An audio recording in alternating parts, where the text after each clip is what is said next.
Welcome to the podcast. We talk about all the things that are hidden in the shadows. This is Isaac, and only Isaac, on this bonus episode, long anticipated to some people. This is Shadow Walker Part 6. Never thought I would get to this point, but then again, never thought I would get to Shadow Walker Part 5, but here we are. Last updated, remember Shadow Walker Part 5 was in April, I think, this year. And this goes to show the evolution of my ability. If you've kept along so far from Shadow Walker Part 1 till now, and listened to the podcast and seen our lives and know the gist of what I've been capable of doing, I like bringing people on this journey and giving them updates on my ability. It's yet to be 100% defined. Where it's going. And I guess for those who are extremely interested, like myself, this is all new.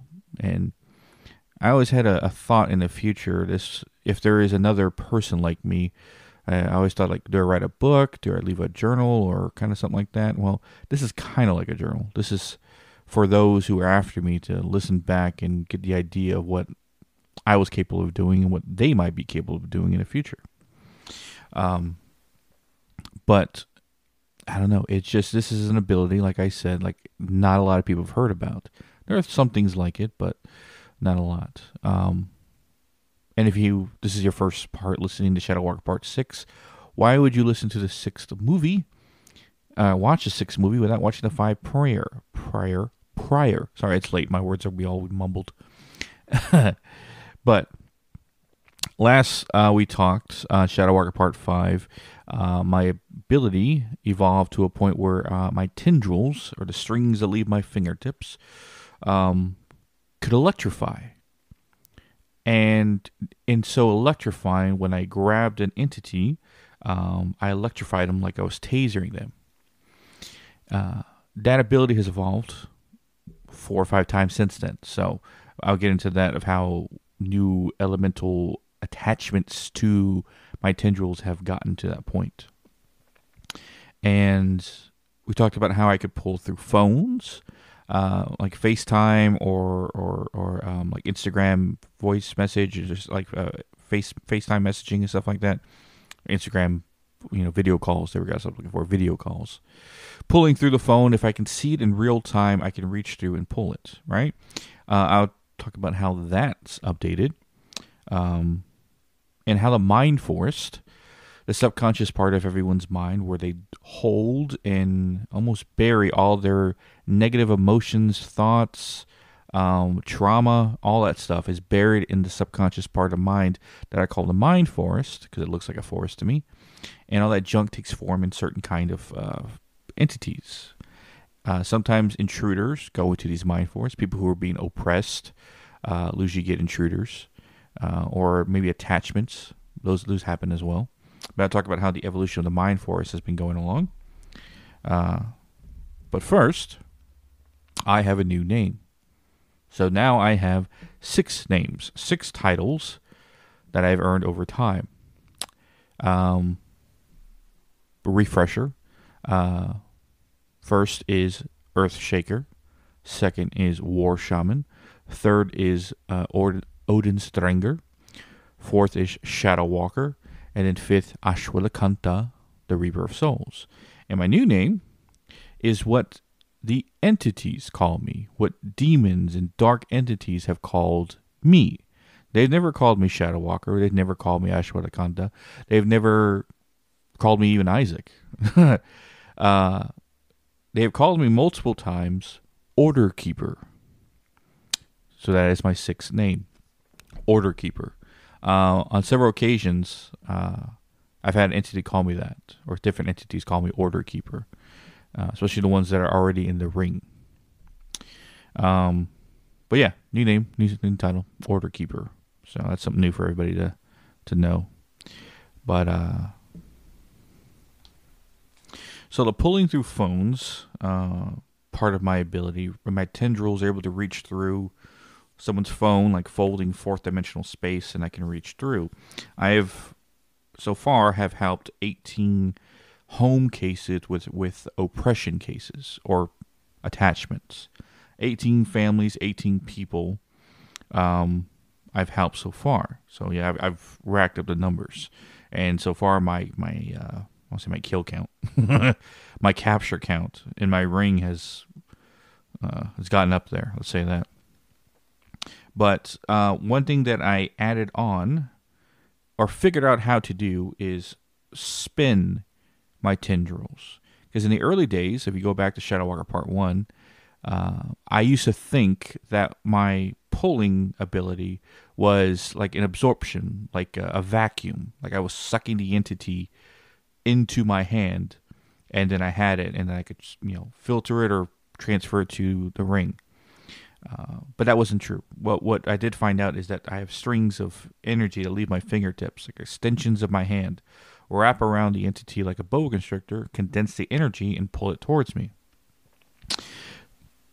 So that's what is actually happening. So I figured out that if I could spin my tendrils, I can create some kind of vortex. Almost like what I originally thought, like sucking these entities into a vortex and then capturing. In a way of pulling multiple entities at once or multiple objects at once. Because a couple of times for fun, when people on TikTok or Instagram Live are showing their haunted object collection, I will reach in and pull all the dark stuff away, making them regular objects, which I've been doing for fun for a lot of things. When people do investigations, I'll reach in, take away the dark stuff so they're well protected from any attacks they might receive at a certain location. But I can't resist taking dark entities away from a location. But there's also a fun, interesting thing that some psychics or mediums, so-called psychic or mediums, tarot card readers, so-called tarot card readers, or anything that's anybody's practicing spirituality, a way I test if they are authentic or not is when I reach in to their location, and if I pull a dark entity, that tells me two things. One, they're using that dark energy to help with their gifts. Or two, they are a fraud, have no abilities whatsoever, because if someone did have psychic abilities or mediumship or any way to sense the other side, they would know something that's strong is in their home. So a lot of charlatans out there. So be wary, especially of people who charge. Be wary of those more than anybody with charlatans out there.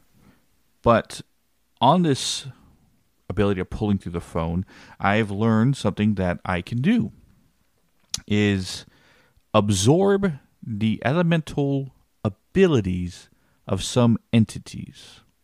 Okay, let me explain. The first time I figured this out, some guy was doing a live on TikTok of showing off a Zeus statue with, I believe it was Artemis statue is with him as well. And I was like, oh, that's interesting. I've never seen anybody talk about Greek stuff on here. Let me see what he's all about. And I had the notion to reach in to his location to see if there's anything there. I didn't think there would be, but I just let's make sure. And yeah, there was something there. Something that looked like it was covered in gold lightning, but it portrayed itself as a Greek man, but it had a very evil face. So I grabbed it, put it in the ring. When I went into the ring to talk to it, and I grabbed it with my tendrils, and I was electrifying it to get information out of why it was there, why was it bothering that kid. The electricity did nothing but power up the entity. And I was like, oh, crap, can't do that. So I ended up reversing and pulling the entity, thinking maybe I can weaken it by like absorbing energy from it. And when I did, I pulled the gold lightning off this entity and absorbed it into myself. Like I took the power away from it and absorbed it into myself and added it to my own ability. And what was left over was like a black shadow. But what I've noticed about my electricity and my tendrils is that they had a gold tint to them now. Granted, the energy that is seen in my left and my right hand, on my left hand is blue and white. The strings give off a blue-white energy. And then on my right hand, it's black and red. So it's more red, but it has hints of black within the strings and stuff like that. But it's almost like wrapped with red. And now it has like a gold tint to it within it on both hands, especially when I electrify. But that was just the beginning. So I had that thought in my mind, can I absorb the elemental powers of certain entities out there? And it was just a thought. But after more practice, it proved to be true. The next thing I took from someone's TikTok live, I believe it was some psychic or somebody. I can't remember who. I reached in, and what I pulled was something that was very fast. It was moving quick, like an insect, like a bug, how bugs move erratically. It was around her home. And I was like, oh, let me grab this. This is charging my right hand. Obviously, it's dark. I ended up grabbing it very quickly and putting it in the ring. And when I was in the ring, it was very fast. It's very hard to grab, but it also have like red lightning around it and stuff like that. Like it was electrifying, but it was just like a red. And it almost looked like a bug. Strange. Like I've never seen a dark entity look like a bug before. So I ended up grabbing it, pulling the electricity off it, thinking that it worked the same way as like the red electricity or the gold electricity, like it was just another addition to electricity. So I got pulled electricity off it. And when I did, what it did to my tendrils is it made everything faster. My tendrils speed like they spin super fast, creating a stronger vortex on my electricity that I could pull, that I could fire and stuff like that. Fired at like everything was like 100% faster. It's like I basically went from like running as the fastest human possible to running like the Flash. So a major upgrade in like speed and pulling and firing electricity and all that stuff. But where it got really weird is if you remember back to the Alaskan Triangle episode, we talked about Megan when she remote viewed in. She brought something back with her. And I'll give an update on Megan's Mind Forest of how I changed it, but we'll get there in a minute. What she brought back with her in her body bagging ability of taking entities from a location and bringing it back with her for me to take. What she brought back with her when she went to the Alaskan Triangle remote viewing in there is an entity that looked translucent, like it was made of wind and air. But obviously it was dark, so it was charging my right hand. So grabbing it was semi-difficult, but I was able to grab it. And it was strange is that it's made of wind, this entity.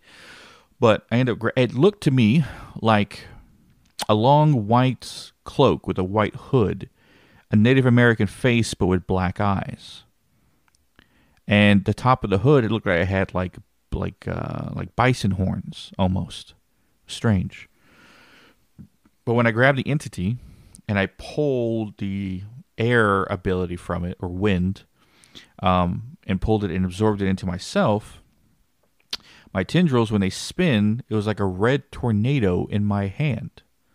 If you imagine a tornado spinning with red electricity all around it, that's what it looked like in my hand. Like I had a new wind ability attached to my tendrils. Again, it's like I've absorbed the elemental energy of entities. Yeah. But what is the final form so far of my ability? Because I remember me and we talk about him a lot because he's a good friend. So, and we bounce off options off him. But Mike from Unknown Paranormal, what we talked about a lot is that he had a theory that I was absorbing elemental abilities like earth, air, fire, water, stuff like that into my tendrils. I already had electricity. And I was like, earth-based elemental abilities I could take and I would have. And he always guessed that the last one, or second to last, or one of the last ones would be fire. And I was thinking to myself, I really don't need fire because I already have electricity that kind of already burns. But I was wrong. Because what I took next was an entity that looked like it was made of the sun. Not bright, but how sun flares look.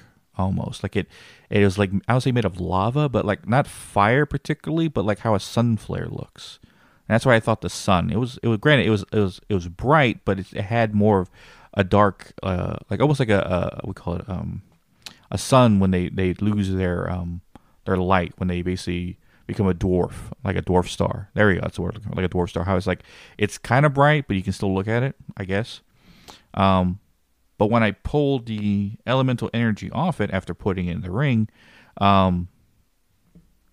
it gave my tendrils the ability to ignite flame.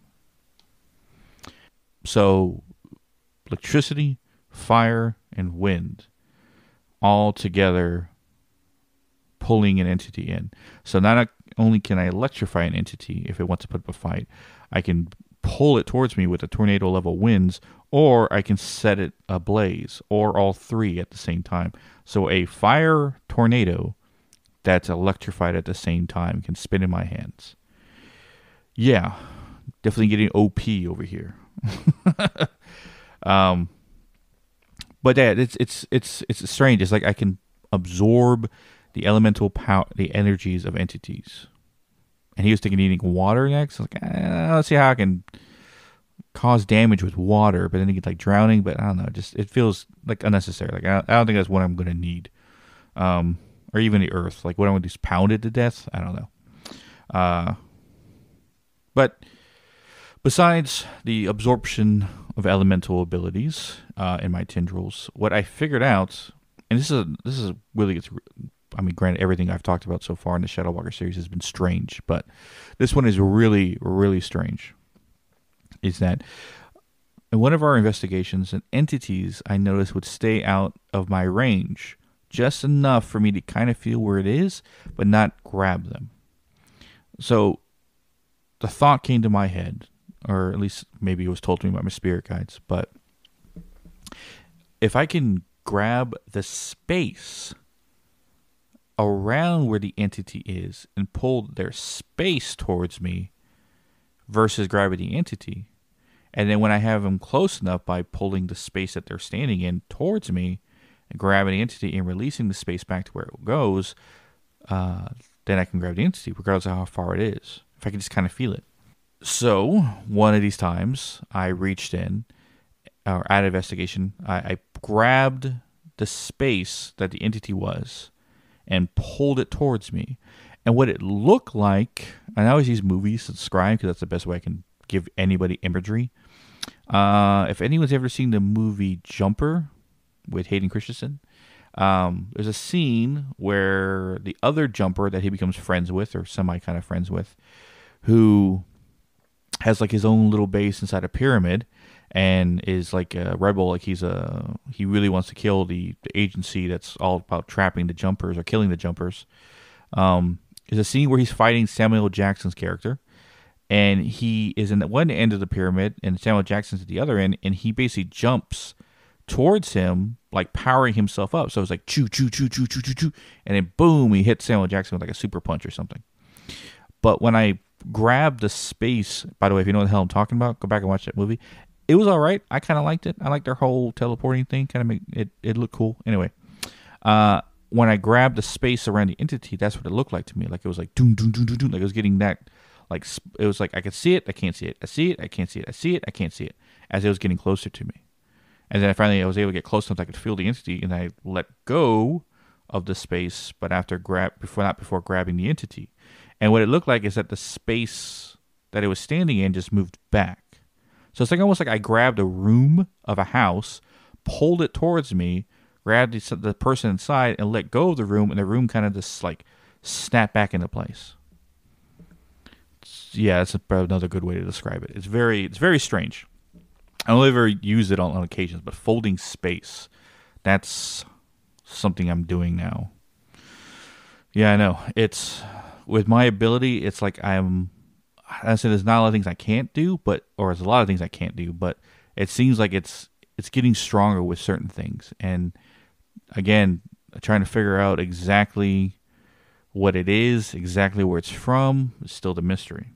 But I think we're going to talk about the updates in the Mind Forest and how I've gotten with people's Mind Forest. Because I've done more mind forest clearings, subconscious clearings, mind forest clearings, than I actually done actual cases. A lot of people have asked me to just clear out their mind forest, tell me who the spirit guide is, all that stuff. The way it works is when I enter your subconscious part of your mind forest, which I can do remotely. I don't not have to physically be in front of you. I clear all the junk out, and then your main spirit guide, not the only spirit guide, but the main one, who's meant to protect that part of your mind, comes forward and talks to me. And I've talked to countless people, countless different kinds of people. But was one interesting case, very interesting. She's a friend. I can't remember her name directly, but she's a friend of Mike, unknown Mike Paranormal. She's a fellow investigator in Canada. Has her own team up there. I can't remember her name at the moment, but I know it'll come to me later. She asked me to clear out her mind forest one of these days that we were doing a live, me and Mike. So I reach in, I clear out her mind forest, and I know she has a jungle in her mind forest. It's like an Amazon jungle. And her main spirit guide is like this Amazon native, like she's indigenous for Amazon. I can't say what tribe, but she reminds me of the indigenous people of the Amazon in South America. And she's a huntress, and she's fierce. She's like running across the trees, firing a bow and stuff like that. Very, very skilled. And I basically told her, she asked like how I'm here and what's. Oh, that's right. I didn't clear out her mind forest. It was already cleared out. That's right. Sorry. It was already cleared out. I went in there, met with the huntress, and she asked me how I was even here in that part of her mind and stuff like that. I explained, I'm the Shadow Walker. I'm also known as Ashwatthakanta. And she goes, Ashwatthakanta? Like, I've heard that name in the northern tribes. And I go, what? She goes, yes, it's a legend that the northern tribes always talk about. Too bad I couldn't get any information more than that. I just thought that was a neat thing to throw in there for anyone who's indigenous or anyone who's native that listens to this and knows anything about Ashwatthakanta. Contact me, because I have been searching for almost 2 years now. But what I figured out with mind forests is that I can build things inside of them.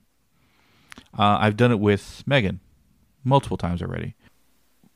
Evolving her subconscious part of her mind, building things. But what I built as of recently, let's say the last couple of months, is a prison. Or not to say a prison, a cell, a holding cell for these entities that she body bags, her word she calls it, when she takes an entity from one place and brings it to where I am. These dark entities. And we created this I built like this giant silver, metal, steel, like it looks like it weighs like 800 tons holding cell. It doesn't have a door, because the only way the door opens, like a safe door, is with my tendrils. They activate like keys, spinning the door open, and finally the safe door opens and I can grab the entity inside. But yeah, I built that in her mind for her so she can throw these things in there when she brings them back, so they're not all like willy-nilly inside of her mind forest, causing havoc. This way they're contained in one location where I can just go in there and grab them. So, but that led me to understand that if I can build things, then I can leave things behind. Hence why, when we talked about Adal's son and his mind forest, how I burned a ruin of protection in his mind forest. Yeah. But what I come to find out is that some people that I've encountered their mind forest have symbols already made of stone, mind you, engraved into the floor of their mind forest. A few people so far I have met like that. And it's strange. Like, I've seen a Celtic cross, a weird symbol in a language from India. I guess it's a Hindi language. Pentagram. It's just like different symbols made. It looks like it's made of stone in the ground of the mind forest. I know there's already a protection symbol already placed. Who knows how long ago? But when I was encountering those, and some people's, not everyone, before you get all like, oh, what about me? I don't know. Not everyone has that, but some certain people I've met have it. I have been asked to come back to some people's mind forest because they are having problems, or they're feeling icky or whatever like that. And What I come to find out is some of these people who have warriors for spirit guides. When you have a warrior or a soldier or some kind of fighter for a spirit guide, for those who I have done it for, and in the future for those who I might do it in the future for, the only thing I figured out with that is that you are going to be met with conflict for the rest of your life. You're a person who is being made to deal with conflict. A majority of the people's mind force that I've cleared who have soldiers or fighters or warriors are all paranormal investigators. So obviously conflict with dealing with possible dark entities or locations and stuff like that. But I come to find out that I can grab, with my tendrils, the weapons of said fighters and warriors and power them up and basically give them a more fighting chance against anything that might enter that subconscious part of the mind, like junk that might pick up at a location, an attachment that might pick up at a location while investigating, just an extra layer of protection. I've done it for a few people, and the effects seem to be working. So, and I've done it with my own spirit guides, power their weapons up and stuff like that. So that's one cool thing I've been doing. I know this episode's not going to be super long. I thought, like, is there any extra? Not necessarily. There are a few things I've learned more about my ability and where it comes from, possibly. But the main part of it, the secret, still lies with the Cheyenne tribe. I've asked natives around here where I live. I've asked Apache, I've asked Navajo, I've asked Croatoan natives, indigenous people who have indigenous lineage and stuff like that. I don't know. I would know some of the tribes I can't remember at the moment. More the, I guess, like, not so well known tribes. And they have no idea what Ashwaubenon is. But I know it's Cheyenne, so I know that for sure. So that makes me think that the Cheyenne tribe has kept it very close to the chest. Or maybe not so much. Maybe the Cheyenne tribe are the only ones who remember, or left to remember. I say that because what I just talked about before, that if an indigenous spirit guide from South America talked about the tribes of the North, was she talking about Mexico or was she talking about North America? I don't know. But if she's heard of it whenever she was alive, then obviously the legend, the knowledge of Ashwaubenon was spread throughout the native tribes. And I say that because an interesting thing, Mike from Unknown Paranormal, when he was investigating in his neck of the woods in Canada, one of the places he investigated had indigenous and native people's spirits there. And on my behalf, he asked them, do they know of Ashwaubenon? Right? He asked it through the spirit box. And the response was, yes, he is king. Which I was like, what? I was like, what? Yeah, what? We didn't, well, I guess, I don't know. But besides the whole he is king thing, the fact that the native tribes in Canada have heard of Ashwaubenon tells me that there was some legend of Ashwaubenon that was told, that spread amongst native tribes, but all forgot, or at least died out through, Native Americans being killed, a lot of histories being lost, and the only people who even remember anything in detail about it are the Cheyenne tribe. So, they probably have the most significant clue on the full extents of my ability. And believe me, I've tried finding others like myself. And granted, there's a lot of psychics out there with EMA abilities, but exactly what I can do, no. And I'm only getting stronger. What I talked about in this episode happened in a 3-month period of time. The wind ability and the fire sun ability, that was in a week of time, a week of each other. I gained those. The folding space thing, that was about 3 or 4 months ago. No, the summer, July. That's just, and also the fact that this is episodes in October, and the last episode was in April, Shadow Walker Part 5. So in that short period of time, my ability has doubled. And not just that. If you listen to Thursday's episode on light anomalies, you remember in the episode we talked about the haunted update. And I'll give a little recap on it just for those who might have not listened to it and don't listen to Shadow Walker series. I figured out how to plant energy like a antenna or spear in the ground, points of energy that I speared into the ground to hold that energy to act like I said, points of energy to connect connectors. The thought came to me through like how electricity travels from one point to the other by connecting it. I forgot the actual scientific term for it. It'll come to me later, or I'll think of it when this whole thing's over. But the whole idea of connecting electricity from one point to the other and having it work in a what's the word? Not a circular motion. How the energy is moving in a circular motion. And I thought if I can do that at a location, I can create a wider field of pulling, or a vortex, essentially pulling everything into it at once. So I did that. 3 points of energy, like a triangle, focused them all together, and using both hands, connecting both sides, pulled or focused enough energy into the center of it. And doing so made the wind kick up in that location, that area of space, like hurricane level winds, like loud hurricane level winds. And it felt like the wind was blowing underneath and through my arms. I never felt anything like that before. And then we caught it on camera, which Megan's still yet to post that footage. I'll get her to post it if she hasn't already. But what was interesting is that I didn't know this until we watched the footage back. When I pulled and I thought I had all the dark energy in one location, I reached in with the right and grabbed what was collected. And when I grabbed what was collected, the wind stopped on a dime. So, hurricane winds, and then when I grabbed with my right hand and pulled the small remnants of dark energy that was left in the area. So now we find out if I can replicate that. If every location I do that at, it's the same result. Was it just windy that day and the wind kicked up right at the right moment to do that? I don't know. We'll find out.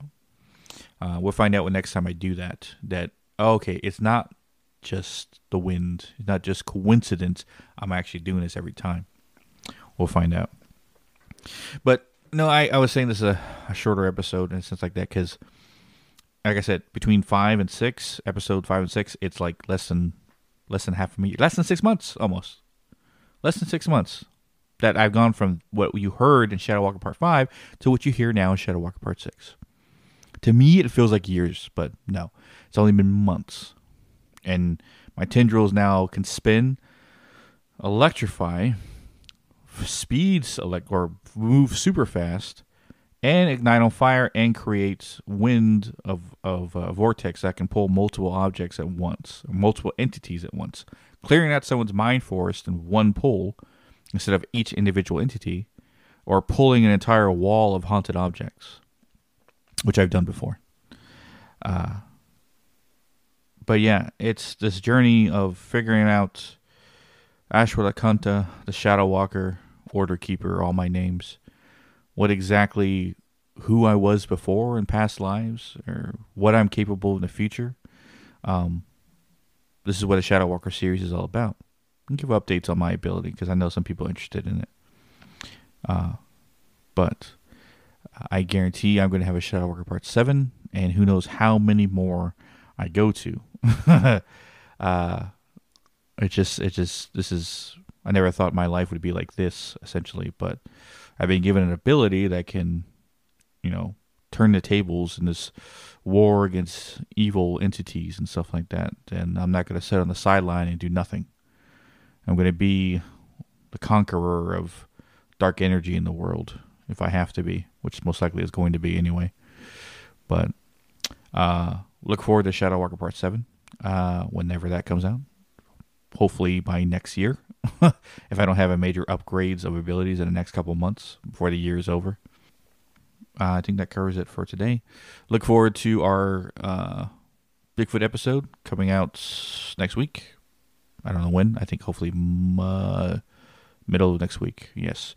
And then our big Halloween special next Saturday, where we hit 3 locations in one night. So, and I will be doing that 3-point energy triangle major pull. See if I can affect the wind again. Who knows? Because that will be live when people will see that. So, and hopefully we have the ring light by then, so you can actually see us in that, and it's not just dark the entire time. But yeah, we're gonna do that next Saturday, and then next Thursday is our Halloween party, where we'll be doing giveaways and answering questions, doing trivia and stuff like that. So look forward to that, guys, next Thursday, or this Thursday coming up, October 26th. Still yet to figure out the time. We're still figuring out with Mike and Christy from the Unknown Paranormal, who's going to be on that live.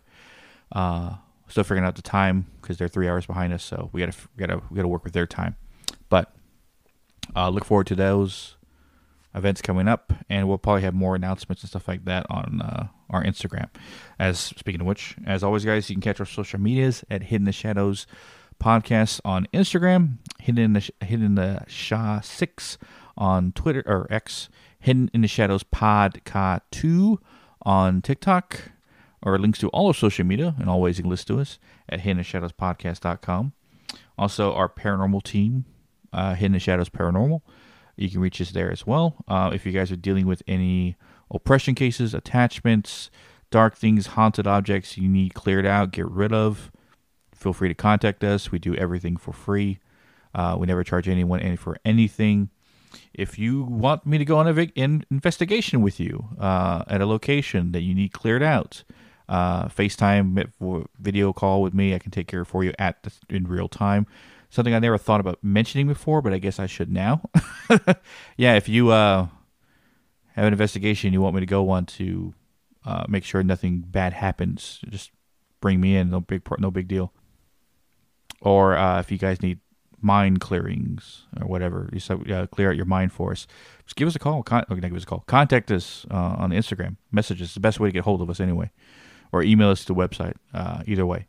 And nothing's too small and nothing's too big for us to deal with. So don't feel like, oh, my little problem's not worth it. No, it doesn't matter. We enjoy helping people and taking these things off the playing board. So don't feel bad about that. But as always, guys, we'll catch your widows in the next one.